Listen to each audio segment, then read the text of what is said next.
Hello everyone. Last lecture में हमने discuss किया था gradient and curl of A vector, और आज के लेक्चर में हम डिस्कस करेंगे डिफरेंट कोऑर्डिनेट सिस्टम्स। लास्ट जो 2 लेक्चर लिए थे उसमें ग्रेडियंट, कर्ल और डाइवर्जेंस पढ़ा था, वो हमने कार्टेशियन कोऑर्डिनेट सिस्टम में पढ़ा था।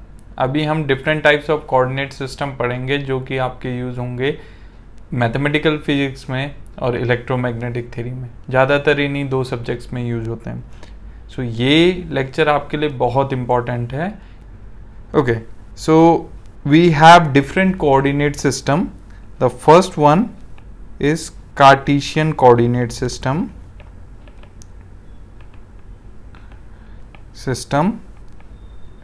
सेकंड है spherical polar coordinate system.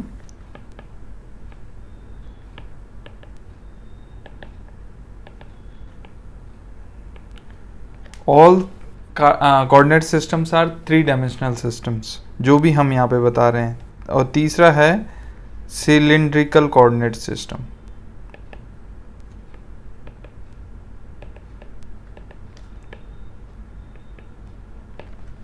Okay, so starting from Cartesian coordinate system, पहला है हमारे पास कार्टेशियन कोऑर्डिनेट सिस्टम। सो कार्टेशियन कोऑर्डिनेट सिस्टम होता है जो एक्स वाई जेड में हम किसी पॉइंट की पोजीशन को जिसमें डिनोट करते हैं, that is Cartesian coordinate system. अगर हम इसको 3D में बनाएं, सो ये हो गया आपकी, ये हो गई आपकी एक्स डायरेक्शन, ये वाई डायरेक्शन और ये जेड डायरेक्शन। ओके, ध्यान रखिएगा ये X Y Z right hand rule follow करने चाहिए। जैसे हम बोल सकते हैं आई क्रॉस जे की वैल्यू के कैप आनी चाहिए। So I cross J should come out K cap, तो इस तरीके से लिखे होने चाहिए।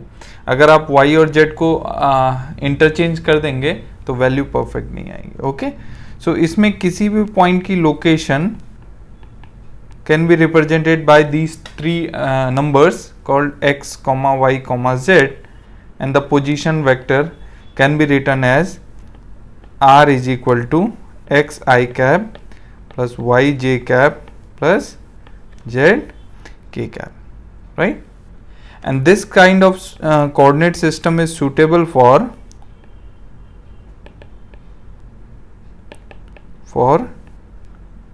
cubical systems. ओके, नाउ इस सिस्टम में अगर हमें लेंथ वेक्टर लिखना है, दैट इज लेंथ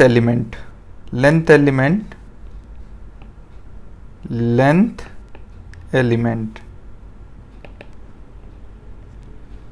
सो ये बहुत इंपॉर्टेंट पोर्शंस है जब भी हम वेक्टर इंटीग्रेशन करेंगे। इसके बाद हम वेक्टर इंटीग्रेशन स्टार्ट करने वाले मैथमेटिकल फिजिक्स में। सो लेंथ इंटीग्रेशन और length element along X direction is represented by dx I cap.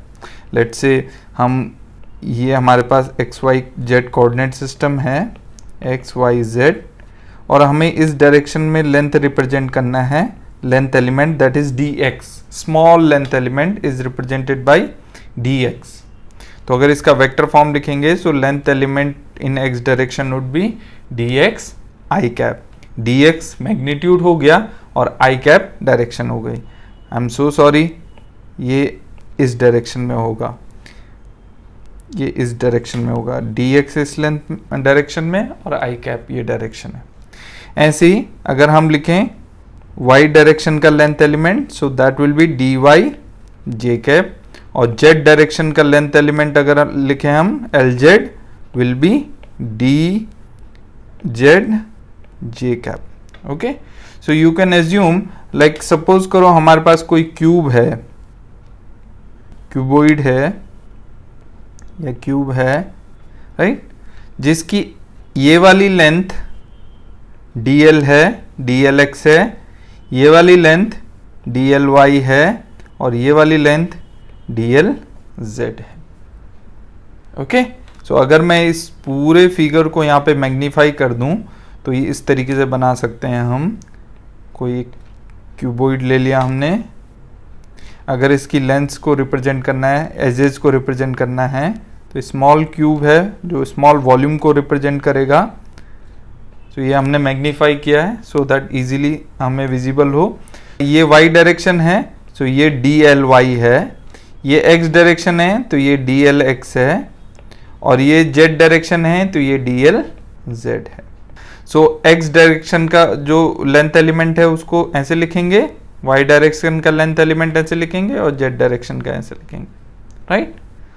और in general length element DL can be written as DLX plus DLY plus DLZ। तो इसको इस तरीके से भी लिख सकते हैं DL, सो ये आ जाएगा DXI cap plus DYJ cap plus DZK cap. तो जहां पे भी इंटीग्रेशन होगा और जहां पर भी DL आएगा और कार्टेशियन कोऑर्डिनेट में इंटीग्रेशन होगा तो DL की जगह हम रखेंगे DXI cap plus DYJ cap plus DZK cap, that is length element. Next is surface element. Surface element, तो सरफेस एलिमेंट कैसे लिखते हैं? तो DSZ that is a vector surface. So DSZ का मतलब होता है where Z is constant, that surface where Z is constant। तो अगर हम इसमें XYZ ड्रॉ करें, so that is X, this is Y and this is Z। so अगर आप देखो तो ये वाला जो सरफेस होगा that is where Z is constant, right। ये वाला सरफेस है, यहाँ पे भी Z क्या है? कांस्टेंट है। तो DSZ is the surface where Z is constant। तो DSZ is defined as, ये किस किस से मिलके बना है? DLX और DLY, right. So this is DLX and this is DLY। तो हम इसको ऐसे लिख सकते हैं DLX cross DLY। DLX can be written as DXI cap. सो ऊपर हमने देख लिया DXI cap. DLY can be written as DYJ cap. सो ये आ जाएगा हमारे पास DSZ is equal to DX DY I cross J, and I cross J सबको पता है ये आता है K। सो ये आ जाएगा K cap. So this is DSZ। So this is the area along DSZ, right. Similarly surface element along Y direction क्या आएगा? सो Y डायरेक्शन की अगर मैं बात करूं, so this is the surface element which is along Y direction, right. तो surface का जो वेक्टर होता है that is always perpendicular to the surface, okay. यहां पे देखो DSZ जो था ये सरफेस था, और इस सरफेस का जो direction I that is K cap. सो जो भी सरफेस होगा उसका जो डायरेक्शन होगा सरफेस एलिमेंट वो हमेशा परपेंडिकुलर टू सरफेस होता है, ये आपको पता होना चाहिए। तो DSY कितना हो जाएगा? DSY किस किस को मिलके बनेगा? ये मिलके बनेगा, ये हमारे पास है DLZ और ये DLX। तो हम लिखेंगे DLZ cross DLX, right. DZK cap, DZK cap into DXI cap.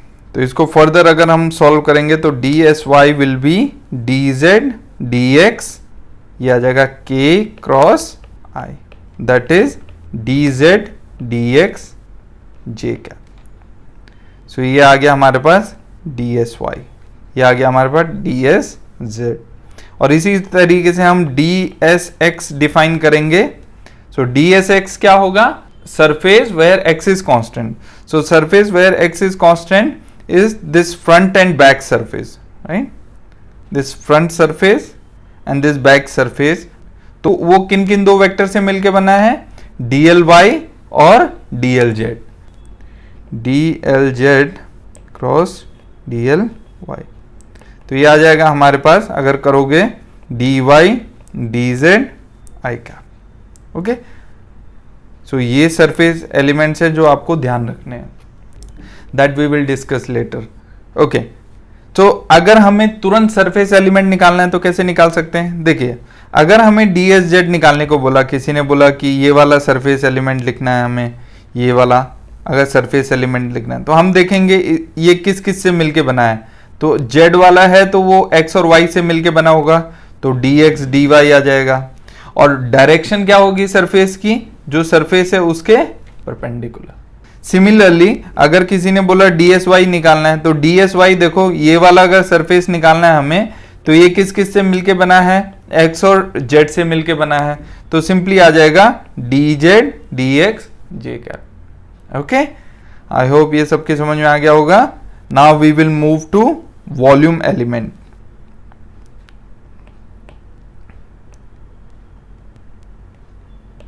तो वॉल्यूम एलिमेंट सबको पता है, that is d tau is given by, आपको पता है a dot b cross c denotes the volume of parallelepiped. Similarly यहां पे हम लिख लेंगे d l x dot d l y cross d l Z, ये आ जाएगा डी एल एक्स डॉट, अभी आपने देखा था इसकी वैल्यू आई थी d Y D z and that is i cap.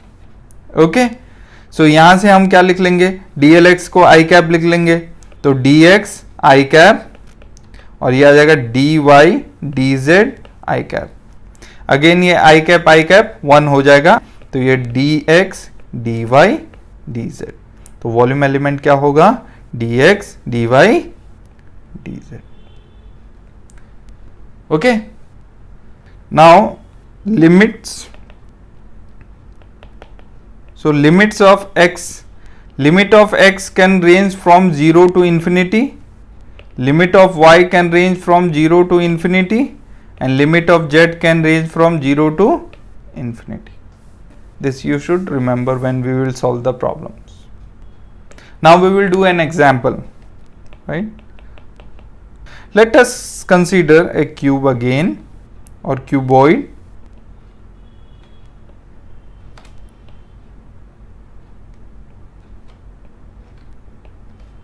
Again we will write some x y z, this is x, this is y and this is z. Okay, now we are asking about the surface element.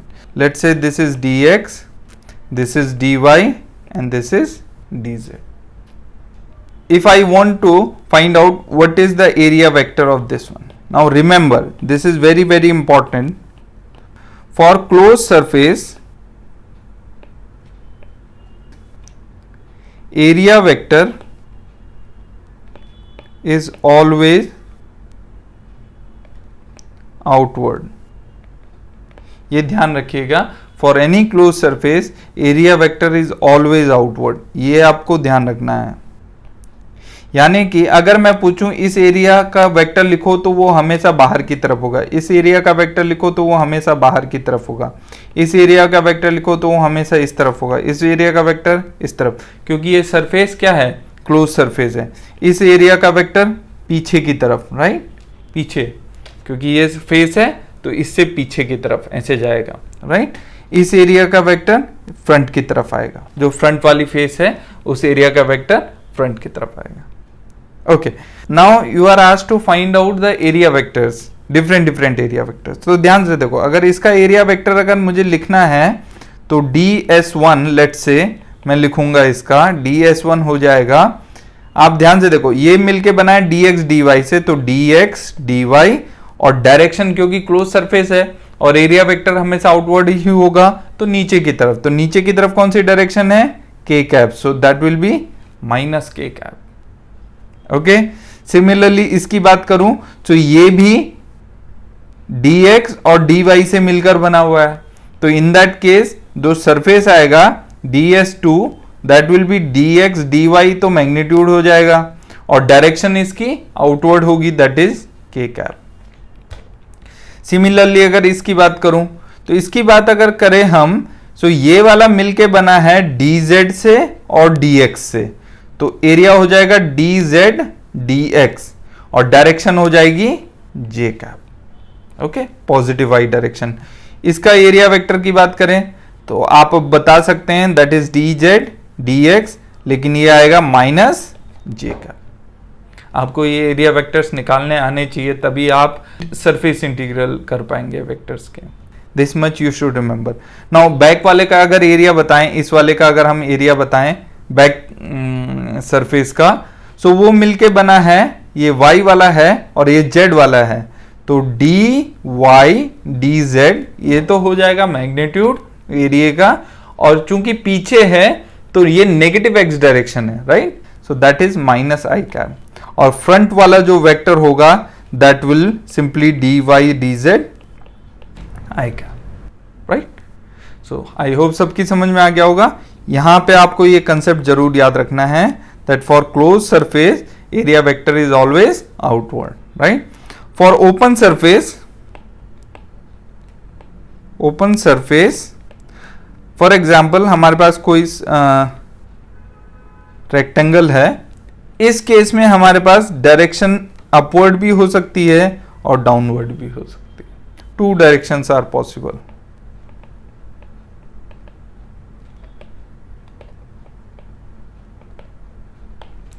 But I will tell you mostly हम close surface के साथ ही deal करते हैं, तो इसलिए हम उसके लिए जरूर याद रखेंगे दैट क्लोज सरफेस की जो डायरेक्शंस होती हैं surface direction, they are always outward in direction. Okay, I hope सबके समझ में आ गया होगा। Now we will move to next type of coordinate system, that is spherical polar coordinate system. Spherical polar coordinate system. Now this is one of the important coordinate system and it is defined by three numbers r, theta and phi, right? r की direction में जो unit vector होता है that is represented by r cap, theta की direction में जो unit vector होता है that is represented by theta cap, और फाई की डायरेक्शन में जो यूनिट वेक्टर होता है that is represented by phi cap, right. इनकी डायरेक्शंस क्या क्या होती हैं वो मैं बताऊंगा। तो हम कैसे फाइंड आउट करेंगे कि आर कैप की डायरेक्शन क्या होगी? तो आर कैप की डायरेक्शन होगी the direction in which R will increase. तो जिस डायरेक्शन में आर इंक्रीज करेगा that will be the direction of R cap. Similarly direction in which theta will increase, that will be the direction of theta cap, and similarly direction in which phi will increase, that will show the direction of phi cap. Okay, now let's develop a system, coordinate system. Let's say ये कोई spare है और इस point के coordinate हैं r, theta, phi.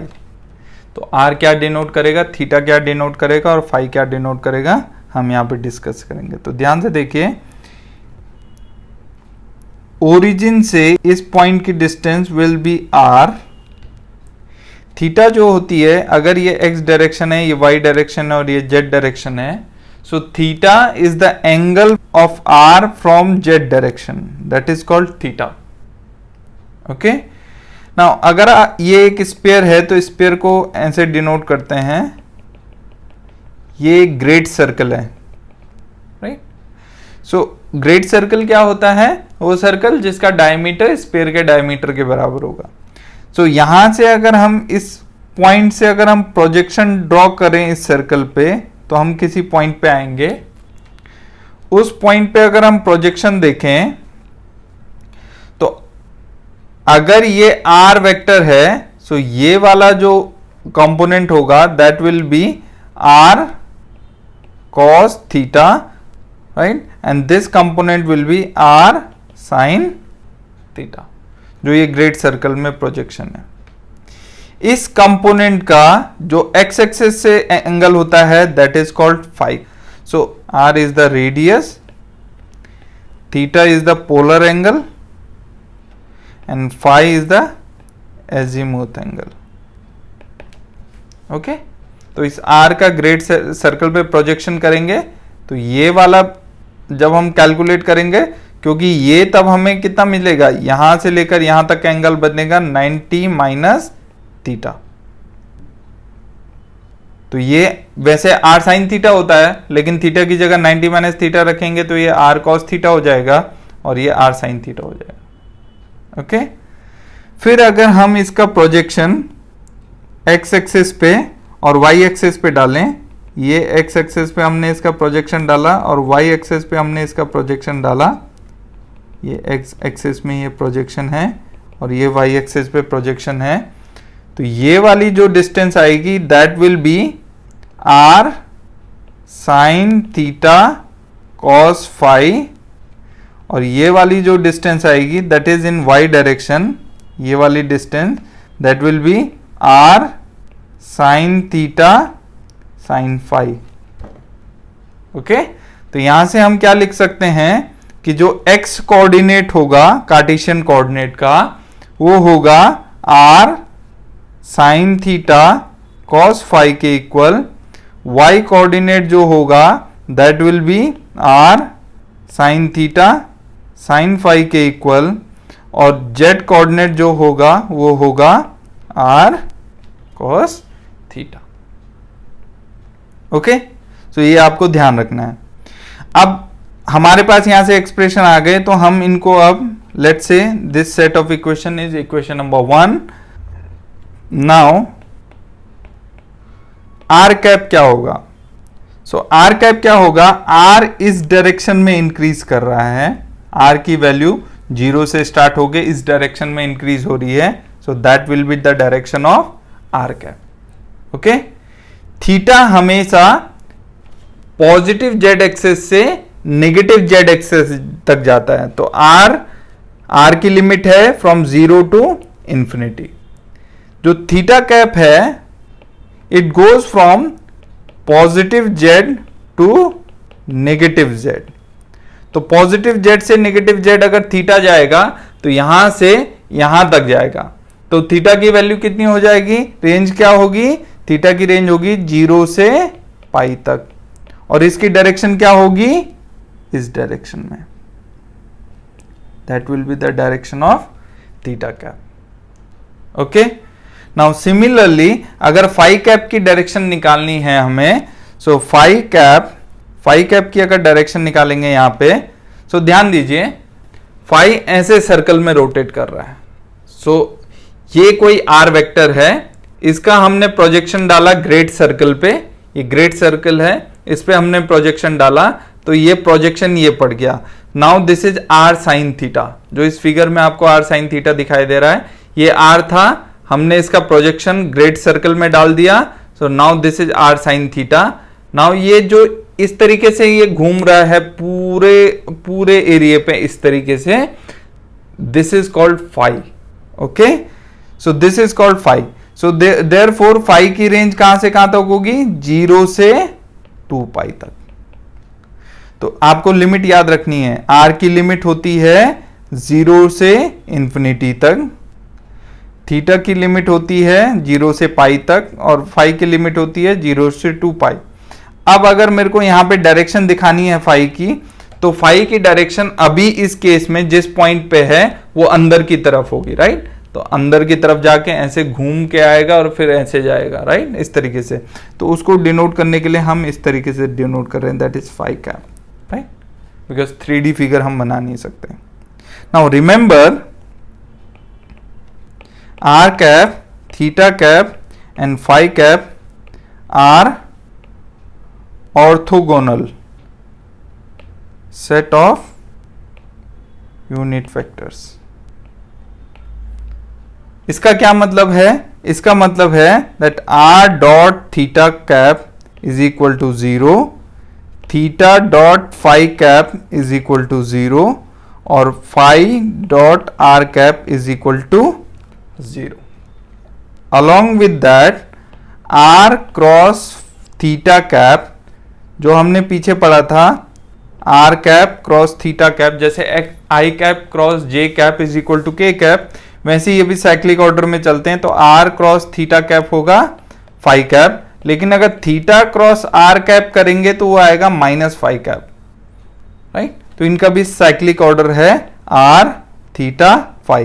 तो अगर are से थीटा की तरफ गए तो प्लस का फाई, लेकिन अगर थीटा से आर की तरफ आए तो माइनस का phi. Similarly theta cross phi करेंगे तो ये आएगा हमारे पास, थीटा से हम फाई की तरफ आए तो एंटी क्लॉकवाइज चल रहे हैं, तो एंटी क्लॉकवाइज चलने का मतलब क्या है, ये आएगा पॉजिटिव का आर कैप। लेकिन अगर हमने फाई क्रॉस थीटा कैप किया तो ये आ जाएगा माइनस का are cap.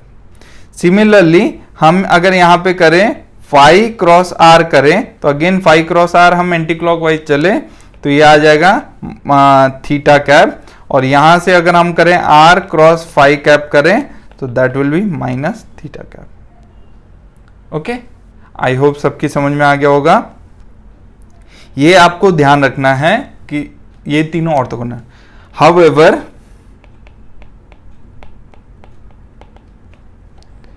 Are cap, theta cap and phi cap are not in same direction at all points. Now remember, let's say हम दो पॉइंट्स कंसीडर करते हैं, एक पॉइंट ये कंसीडर करते हैं और एक पॉइंट ये कंसीडर करते हैं। तो इस पॉइंट पे आर की डायरेक्शन रेडियली आउटवर्ड होगी, थीटा की डायरेक्शन मैंने कहा था पॉजिटिव जेड से नेगेटिव तरफ, तो ये टेंजेंट की तरफ ड्रॉ होगा, और फाई की डायरेक्शन यहां से अंदर की तरफ जाते हुए होगी। लेकिन इस पॉइंट पे देखो तो आर की डायरेक्शन ये होगी, थीटा की डायरेक्शन ये होगी और फाई की डायरेक्शन ये होगी। सो आप देख सकते हो दो अलग अलग पॉइंट पे ये थीटा की डायरेक्शन है और ये फाई की डायरेक्शन है। आप देख सकते हो दो अलग अलग पॉइंट पे आर थीटा फाई की डायरेक्शंस अलग अलग हैं, जबकि एक्स वाई जेड में ऐसा नहीं होता था। कार्टेशियन कोऑर्डिनेट सिस्टम में क्या होता है, अगर इस पॉइंट पे देखोगे, इस पॉइंट पे ये डायरेक्शन भी एक्स है, इस पॉइंट पे ये डायरेक्शन भी एक्स है, राइट। अगर इस पॉइंट पे ये डायरेक्शन वाई है तो इस पॉइंट पे भी ये डायरेक्शन वाई ही है, right.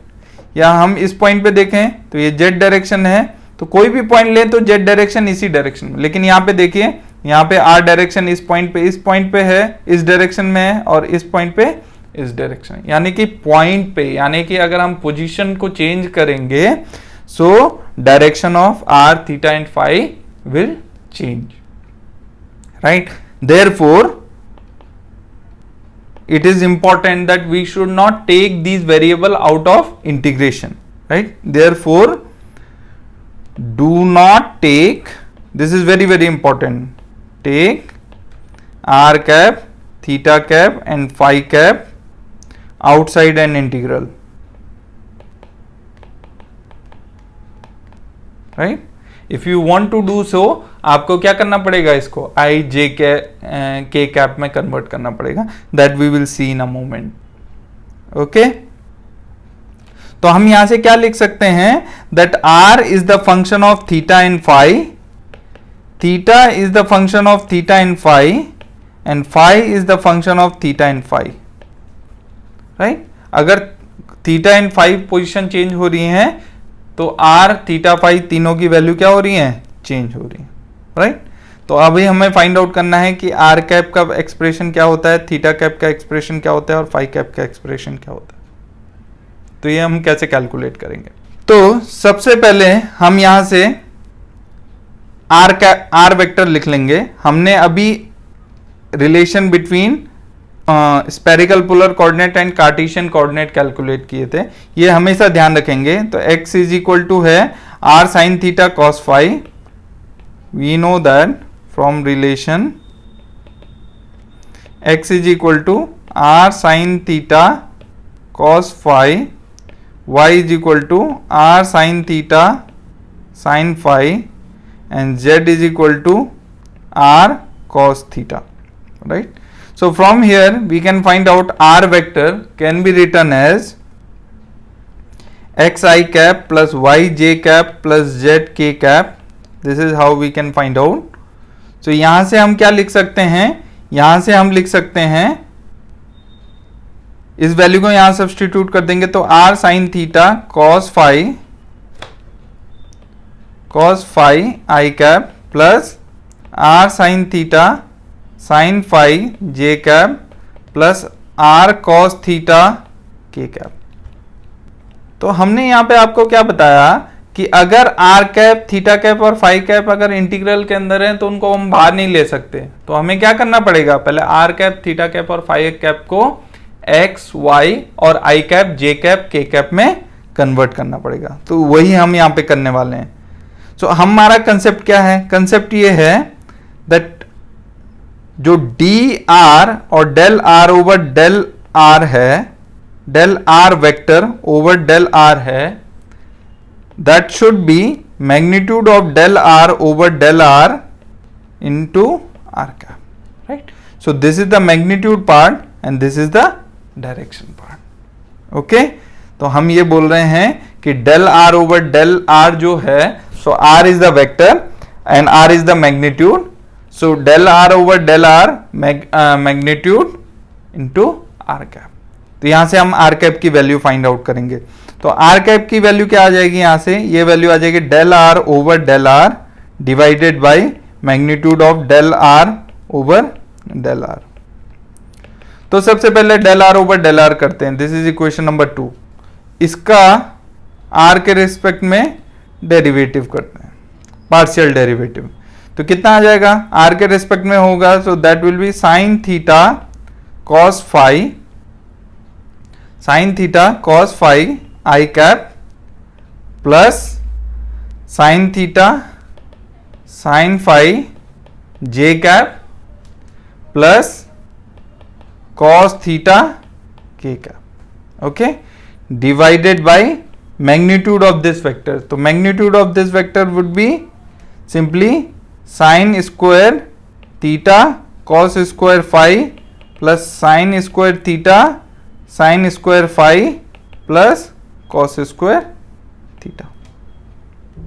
Okay, so from here what we can get, r cap we can get as, if you solve this part, the denominator part, if you solve it, you will get, if you take sin square theta from here common, so that will be cos square phi plus sin square phi। तो sin square theta common लिया तो cos square phi plus sin square phi, और ये हो जाएगा cos square theta। Again यहां पे this value is 1, सो ये हो जाएगा फिर sign square theta plus cos square theta. Again ये वैल्यू फिर से कितनी आ जाएगी, 1 आ जाएगी, तो ये अंडर रूट 1 हो जाएगा। तो यहां से हम डायरेक्टली लिख सकते हैं आर कैप की वैल्यू ये बचेगी sine theta cos phi i cap plus sine theta sine phi j cap plus cos theta k cap. Okay, this is equation number 3। Similarly अगर मुझे थीटा कैप की वैल्यू निकालनी है तो मैं क्या करूंगा, सो थीटा कैप की वैल्यू निकालने के लिए मैं यही फॉर्मूला लगा दूंगा, del r over del theta जो होगा that would be del r over del theta का जो मैग्नीट्यूड है into theta cap. Okay, so कोई भी वेक्टर को कैसे लिख सकते हैं, मैग्नीट्यूड इनटू डायरेक्शन। तो थीटा की डायरेक्शन में जो रेडियल वेक्टर चेंज हो रहा है या रेडियस वेक्टर चेंज हो रहा है, that will be magnitude of the change into direction of theta. Okay, so from here what we can get, theta cap we can get del r over del theta divided by magnitude of del r over del theta. So again we will differentiate entire equation with respect to theta first partially, so that will be r cos theta cos phi I cap plus r cos theta sin phi j cap, and this will be minus r sin theta k cap divided by, if you solve this, and the magnitude of del r over del theta means magnitude of this entire vector, so that will be r square, and r square will be there for all terms, so we can take everything common, that will be cos square theta cos phi plus cos square theta sin phi plus sin square theta Now similar to previous exercise, this entire value when you will take cos square theta common from here, so cos square phi plus sin square phi will be 1, again cos square theta plus sin square theta will be 1, so only under root r square will be left and that will be r. तो हमारे पास कितना आ गया यहाँ से r cos theta cos phi I cap plus cos theta sin phi j cap minus sin theta k cap divided by r. So r से r cancel हो गया, तो हमारे पास यहाँ पे थीटा कैप की वैल्यू क्या बची, theta cap can be written as cos theta cos phi I cap plus cos theta sin phi j cap minus sin theta k cap. Okay, तो हमारे पास r कैप की वैल्यू i j k के term में आ गई, theta cap की value i j k के टर्म में आ गई, और अभी फाई कैप की वैल्यू भी i j k के टर्म में लेनी है. तो फाई कैप की वैल्यू भी अगर i j के टर्म में लिखनी है तो फाई कैप हम कैसे लिख पाएंगे, हम क्या करेंगे, फिर से del r over del phi जो होगा वो होगा del r over del phi जो चेंज है फाई के रेंज रिस्पेक्ट में times phi cap. Okay, so from here we can find out phi cap is equal to del r over del phi divided by magnitude of del r over del phi. Okay, तो हमने पहले भी बताया था कि कोई भी vector हम लिख सकते हैं magnitude of that vector into direction. So this is showing the vector which is showing the change in r with respect to phi. So change in r with respect to phi will be in phi direction. तो change in r with respect to phi is equal to magnitude of change in r with respect to phi times phi cap. So from here we will differentiate with respect to phi and we will get minus r sin theta and that will be cos phi, that will be sin phi. Sin phi I cap and this will be minus that will be plus r sin theta cos phi j cap और इसका derivative phi के respect में 0 हो जाएगा divided by under root ये होगा r square sine square theta और ये आ जाएगा साइन स्क्वायर थीटा कॉमन आ जाएगा दोनों में से और ये अंदर बचेगा sine square phi plus cos square phi. So sin square phi plus cos square phi is equal to 1. So that will be r square sin square theta. तो उसका अंडर रूट आ जाएगा हमारे पास, इस एंटायर अंडर रूट की value आ जाएगी हमारे पास r sin थीटा. और अगर हम पूरे वेक्टर को r sin थीटा से डिवाइड कर देंगे तो हमारे पास बचेगा minus sine phi i cap plus cos phi j cap. So this is phi cap.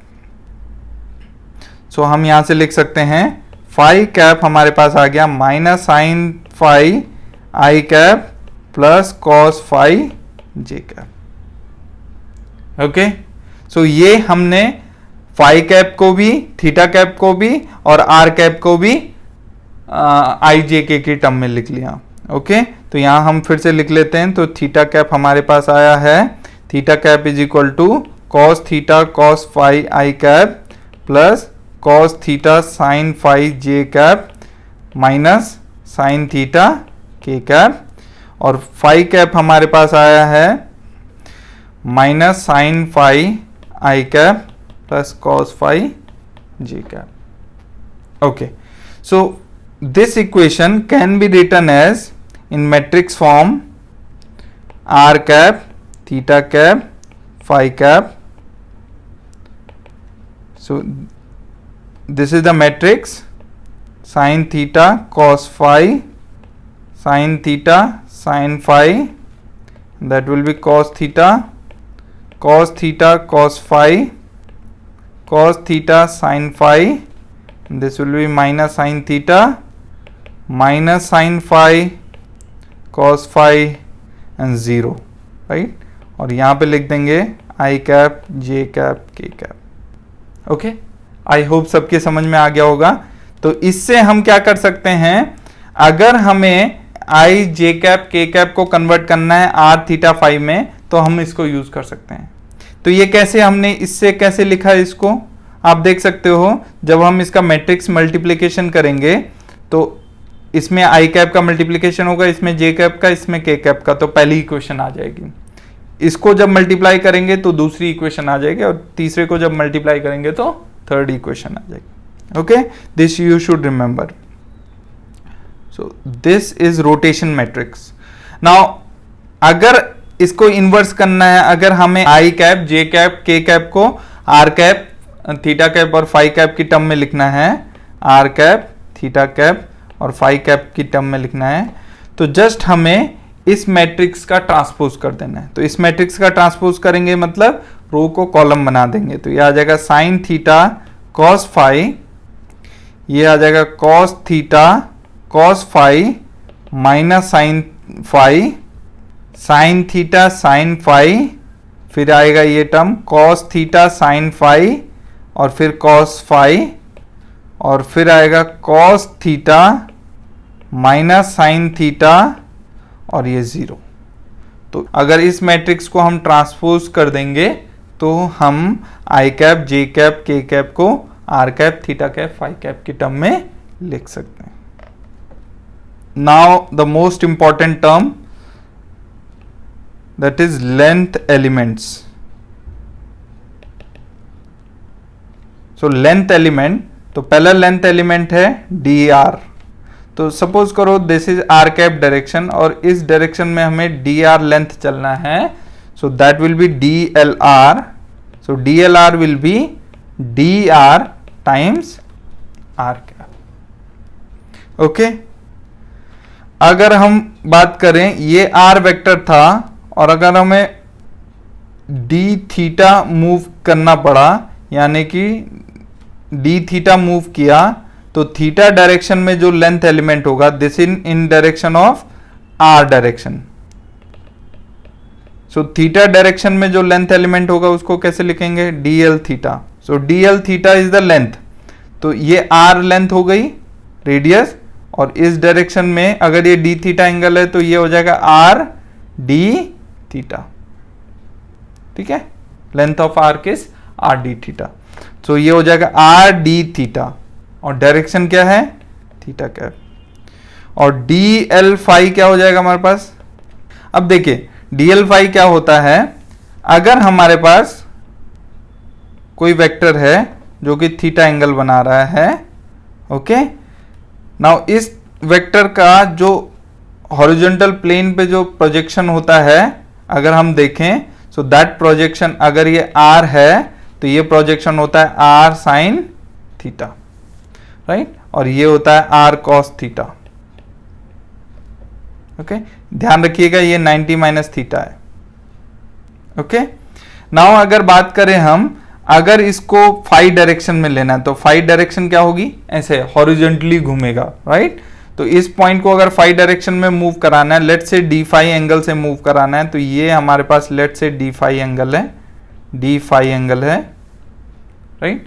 तो ये लेंथ कितनी होगी, जितना ये रेडियस होगा इनटू एंगल। तो रेडियस कितना है हमारा अभी, आर साइन थीटा, और एंगल कितना है, डी फाई। तो हम लिख सकते हैं d l phi will be are sine theta d phi phi cap. Okay, so DLR is along R direction, DL theta is along theta direction and DL phi is along phi direction. ये आपको ध्यान रखना है। Okay, now therefore net length vector can be written as, L vector can be written as DLR plus DL theta plus DL phi। क्या आ जाएगा हमारे पास, d r r cap plus r d theta theta cap plus r sine theta d phi phi cap.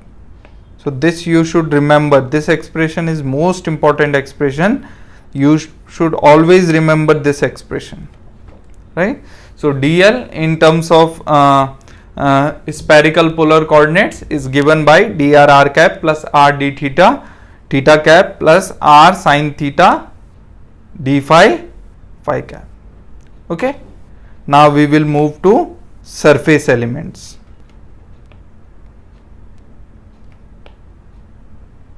तो अगर हम surface element की बात करें तो DSR, तो जब हम DSR लिखते हैं तो इसका मतलब है कि कौन सी चीज कांस्टेंट है उस सरफेस पे, उस पर्टिकुलर सरफेस पे DSR सरफेस कैसे डिफाइन होता है, where R is same at all points of the surface.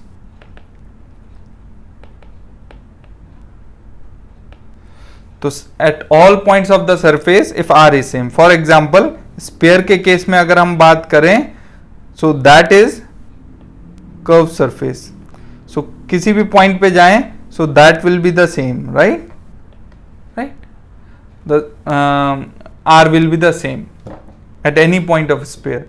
तो इस सरफेस को अगर इस सरफेस में हमें एक छोटा सा एलिमेंट लिखना है DSR, तो वो किस किस से मिलकर बना होगा। अगर R है तो ध्यान रखिए, पीछे अगर X होता था तो उसमें YZ होते थे, तो यहाँ पे अगर DSR है तो ये किस किस से मिलकर बना होगा, DL। तो DSR कौन सा है, curve surface, right. So DL theta cross DL phi, right. So from here we can substitute the values. So DSR, so that will show the curved surface of sphere. ये याद रखना है आपको, क्योंकि ये बहुत काम आएगा जब हम इलेक्ट्रोमैग्नेटिक थ्योरी पढ़ रहे होंगे, वहां पे बहुत ज्यादा यूज होता है। So DSR और मैथमेटिकल फिजिक्स में भी ऑब्वियसली बहुत ज्यादा यूज होता है। So DSR किसको रिप्रेजेंट कर रहा है, curve surface area of sphere. And DL theta, so DL theta अभी हमने लिखा ऊपर RD थीटा, ये एक्सप्रेशन आपको याद रहने चाहिए। सो ये हो जाएगा RD थीटा। सो ये आ जाएगा RD theta, theta cap cross, और DL फाई हो जाएगा R sine theta D phi, phi cap. अभी हमने थोड़ी देर पहले पढ़ा था R sine theta D phi, phi cap.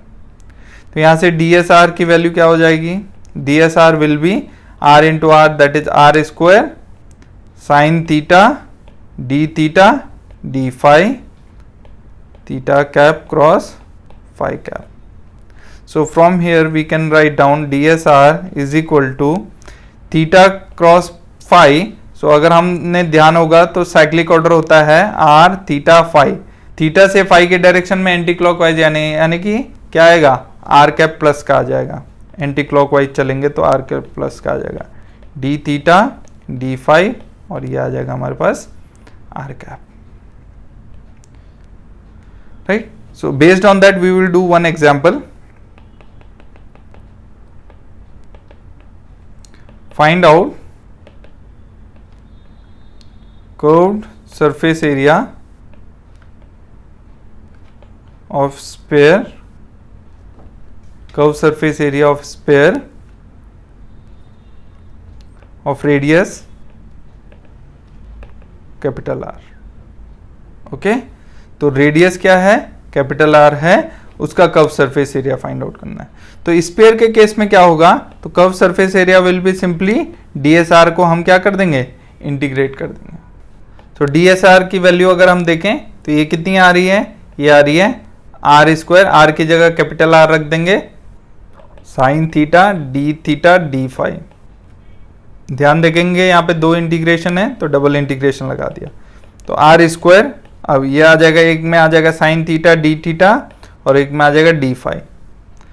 For a complete sphere, अगर आप देखोगे, अगर एक कंप्लीट स्फीयर अगर हमें बनाना है तो ध्यान दीजिए, अगर कोई पॉइंट है, ये थीटा है, तो थीटा इस पॉइंट से लेकर इस पॉइंट तक वेरी करना चाहिए, पूरा यहां से लेकर यहां तक पूरा स्फीयर अगर बनाना है। और अगर फाई की वैल्यू की बात करूं तो फाई इस एक्सिस में होता है, तो फाई पूरा रोटेट करना चाहिए, तभी पूरा स्फीयर बन पाएगा।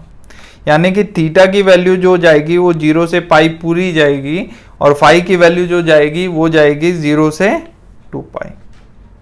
तो यहां हमारे पास क्या आ जाएगा, R स्क्वायर, साइन थीटा का अगर इंटीग्रेशन करेंगे तो ये आएगा माइनस कॉस थीटा 0 से पाई, और ये आ जाएगा 2 पाई simply.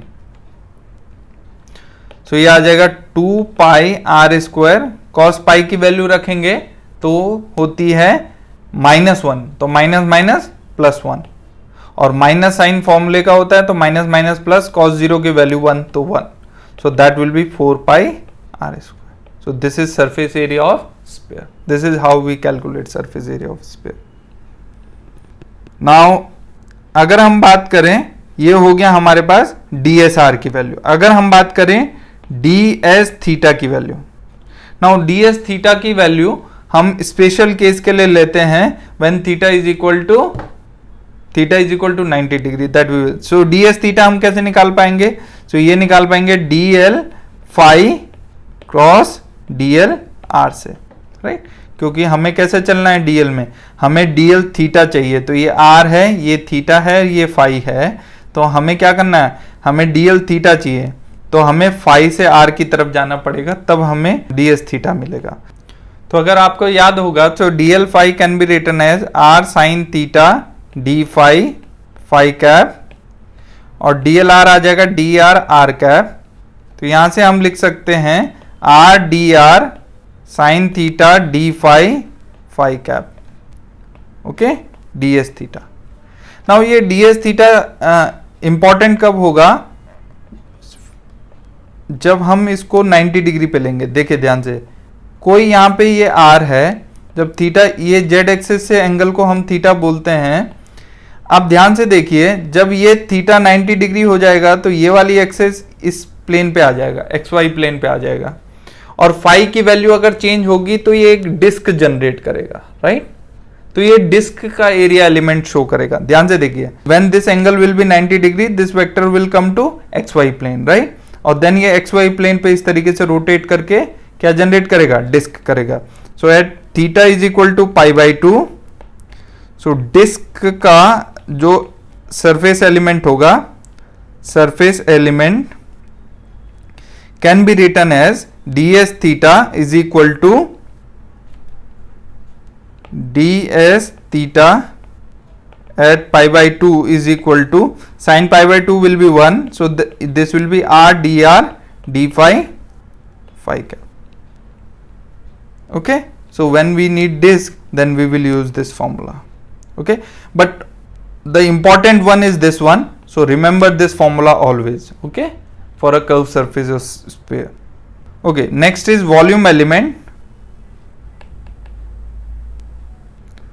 Volume element is defined as DLR dot DL theta cross DL phi. So DLR क्या हो जाएगा हमारे पास? ये आ जाएगा DR dot R cap, और DL theta R D theta theta cap cross DL phi R sin theta D phi phi cap, okay, D tau. तो यहां से D tau को अगर फर्दर सॉल्व करेंगे, सो D tau वुड बी, यहां अगर further solve करेंगे तो ये आ जाएगा R square sine theta DR D theta D phi, right? And ये आ जाएगा R डॉट, और थीटा क्रॉस फाई होता है R, तो R dot R, so R dot R is 1, तो हमारे पास आ गया volume element R square sine theta DR D theta D phi. This is also one of the most important formula. So this is volume element D tau or dV in spherical polar coordinates. You should always remember this expression of D tau, right? So we will do one example for this. Find out volume of sphere having radius r. सो हमें sphere का volume निकालना है जिसकी radius r है. तो volume क्या हो जाएगा? वॉल्यूम हो जाएगा इंटीग्रल ऑफ डी टाउ. तो ट्रिपल इंटीग्रल होगा, तो ये हो जाएगा r square d r sine theta d theta और अगेन डी फाई. तो आर की लिमिट तो जाएगी 0 से कैपिटल आर, थीटा की लिमिट जाएगी 0 से पाई. अभी थोड़ी देर पहले हमने देखा था कि जो थीटा है वो 0 से पाई जाएगा फॉर फुल स्फीयर, और फाई की लिमिट जाएगी 0 से 2 pi for full sphere. You just calculate this value. So यहां पे तो हमारा आएगा r³/3. 0 से पाई आता है हमेशा 2 और ये आ जाएगा हमारे पास 2 पाई.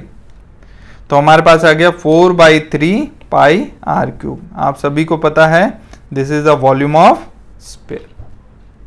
ओके, सो आज के लिए इतना ही. नेक्स्ट लेक्चर में हम करेंगे cylindrical coordinate system and the expression of gradient, divergence and curl in these coordinate system.